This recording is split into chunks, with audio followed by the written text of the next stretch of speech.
నెల రోజులుగా క్రికెట్ అభిమానులను తొలగించిన టీ20 వరల్డ్ కప్ కథ క్లైమాక్స్కు చేరుకుంది. ఇక అందరూ ఊహించినట్టే టీమిండియా ఫైనల్కు దూసుకువచ్చింది. ఇవాళ అహ్మదాబాద్ నరేంద్ర మోడీ స్టేడియం వేదికగా న్యూజిలాండ్తో ఫైనల్ ఫైట్లో అమీతుమీ తేల్చుకోనుంది. ఇక మూడోసారి జగజ్జేతగా నిలిచి రికార్డు సృష్టించాలని సూర్యసేన ఎదురు చూస్తుంది. కోట్లాది మంది స్వప్నాన్ని నిజం చేసే బాధ్యత తమ భుజస్కంధాలపై ఎత్తుకుంది టీమిండియా.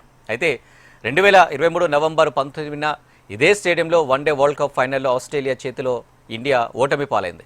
ఆ తర్వాత 2024లో టీ20 వరల్డ్ కప్ గెలిచి కాస్త కుదుటపడింది. ఇప్పుడు సూర్యకుమార్ కెప్టెన్సీలో టీ20 వరల్డ్ కప్ను నిలబెట్టుకొని ఈ ట్రోఫీని 3 సార్లు గెలిచిన తొలి జట్టుగా చరిత్ర సృష్టించాలని భారత్ భావిస్తుంది. ఇక మరోవైపు ఇప్పటి వరకు ఒక్క ఐసీసీ వరల్డ్ కప్ నెగ్గలేకపోయిన న్యూజిలాండ్ ఈసారైనా ఆ లోటును పూడ్చుకోవాలని చూస్తుంది.